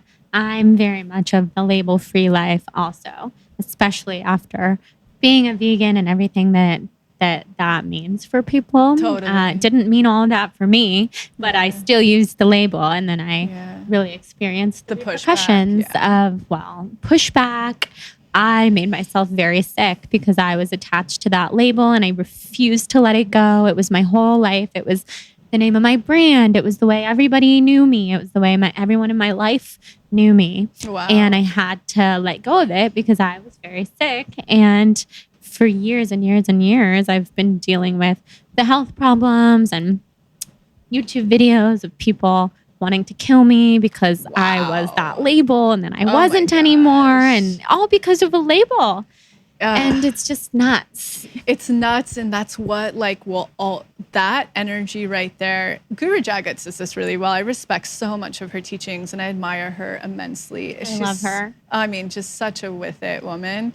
And I love that she says, and I'm totally paraphrasing, but you cannot fight one thing with the exact same thing that created it, right? You can't fight the patriarch with, like, aggressive feminism. Mm-hmm. You can't fight, like, you will never find the balance. Both are in need of healing. We encompass both dualities in we are like the tree. We are the planet. We're just a parasite on the planet. Like, if you really start to expand your horizon and really get up and see things from above, it's like, God, if you could just get out of your box in so many ways, the real work could start to get done. If we could stop with these, like, and I don't want to offend people with this, because there are real changes being made on the planet that need to happen, but I do believe that the scope needs to get so much wider before, like, the real big shifts can start to happen. Yes. So I'm sorry that happened. And at the end of the day, it's like, I feel sad for those people that are really stuck in those programs, those boxes, those things that aren't even reality anyway. They need to get unblocked. That's like a micro scratch at the start. Seriously, I know. I've gotten to the place too where instead of feeling pain because of what they say and all of that, I just feel sympathy for them because their life is one of a lot of judgment and hate and just, like, at the end of the day, we all have that too. We're all just the same. You know, like, when I look at people who have called out things on me, and I just, like, I love their shadow. I'm like, right, dude, I've done that too. Like, I'm you are me. I get you. And I send you all the healing you need, and I send myself all the healing I need, because I don't have it figured out either. And I'm glad that you've arrived out of that space where it's triggering you anymore. Because at the end of the day, what we don't own owns us, right? So the only thing it can trigger are the things in ourselves that we haven't integrated yet. I love that phrase. Yeah. Wow. I'm already thinking, is that going to be the title of this episode? Is it going to be like a quote that we make from this episode? Because that's amazing. It is so true. Also, look at Hudson right now. Hudson really knows where it's at because he's always in the sun. I know. He loves the sun and he knows it's going down soon. Oh, Hudson. They're so He's such an angel. He just looks so perfect right now. Do you feel like he's incarnated a lot? Oh my God, yes. He's an old soul. So actually, something that I had seen in my past life regression, and probably the most powerful thing that I saw other than my childhood of this life, was a previous life where I had a son. Are you okay? And his soul came back as Hudson's soul. Oh yeah, that happens all the time. Right. And I knew that we had been connected in previous lifetimes.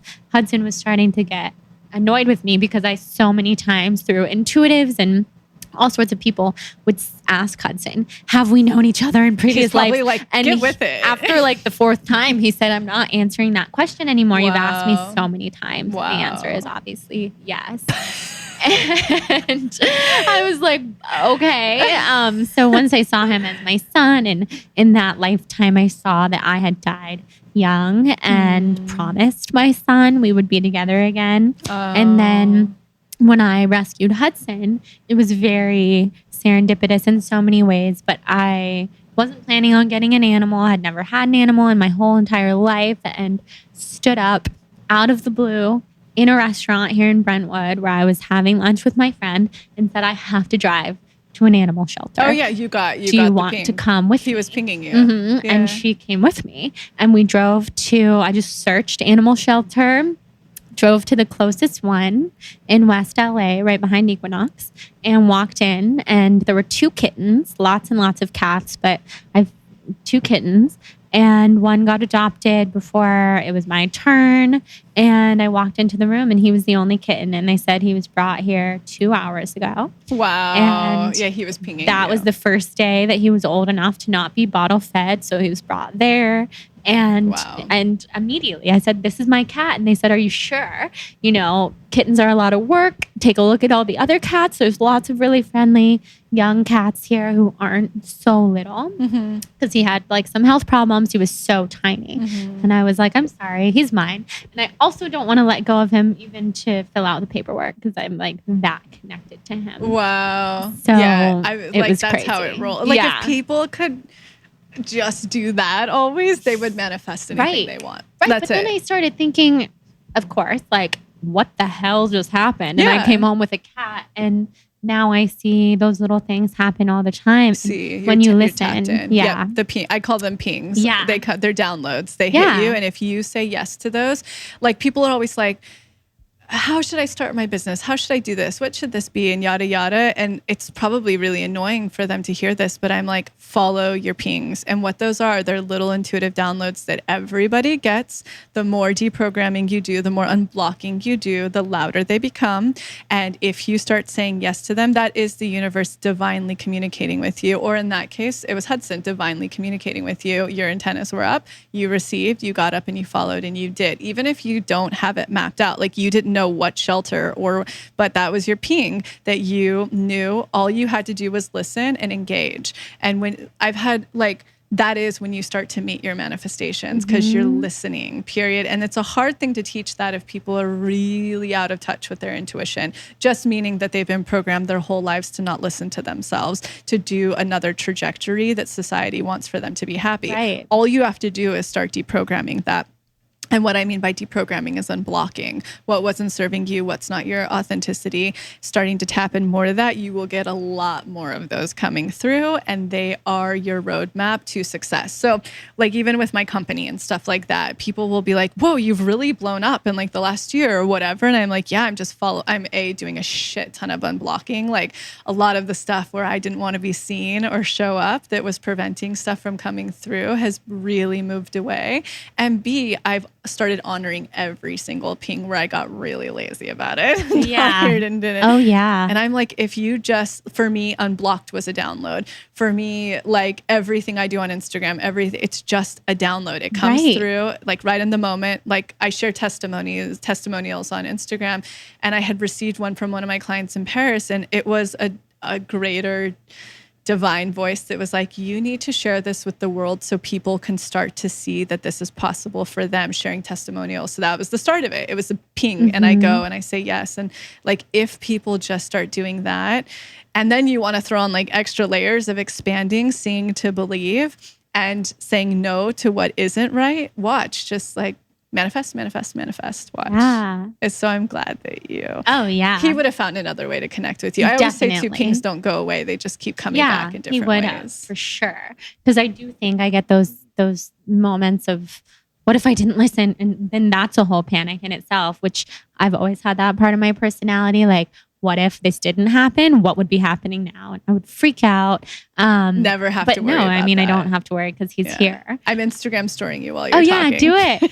So I'm so glad that we were able to just like keep chatting and have such a fun conversation. Oh. And you have to come back on. I would love to. Yes, there's so much more to talk about. And I feel like we should just do so many things together. Oh my gosh, and talk we'll way more about the esoteric stuff. Oh my God, yeah. I love that. And people probably love listening to that because it's like, oh yes, they just see the same stuff over and over. This very special community of people. They're very, very, very open. I'm so grateful. And loyal. And we love you guys. Everybody listening, you guys are the best. And where you can find Lacy is from freeandnative.com or on Instagram at freeandnative. Yeah, that's easy.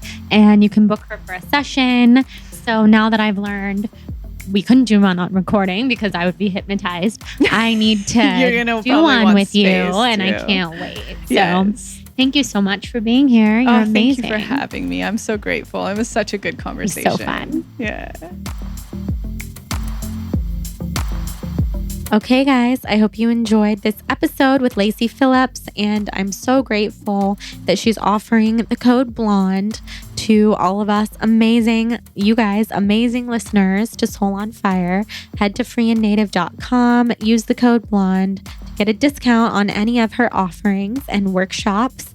She will rock your world. I love everything she's introduced into my life. I love that her process is rooted in neuroscience, and it's just really approachable and it makes sense, and it has helped a lot of my friends and myself, and she's just a very, very cool, amazing person. She's a projector when it comes to human design, and I think you can tell by her healing profession that she's gone into that she's a projector, she's a non-energy being, and I resonate with that so much, being a reflector. So I hope that you guys enjoyed this episode. Thanks also to Four Sigmatic for sponsoring. Use the code BLONDE at checkout. And if you want to connect with me during my digital detox, you can email me, jordan@thebalancedblonde.com. You can come hang out with me on Facebook, Soul on Fire Podcast Tribe, or the High Vibe Chronic Lyme and Chronic Illness Tribe on Facebook. I might be back on Instagram by now. I'm not sure. I'm recording this ahead of time, so we'll see. And I will be blogging on my actual blog, thebalancedblonde.com, so you can also hang out with me there. Thank you guys for supporting the show. If you feel inspired to rate and review the podcast, you can do so on iTunes, and I would be eternally grateful. And if you do, just send me a screenshot and I will send you a gift and thank you personally. I hope you have a Soul on Fire day, and I'm sending all my love.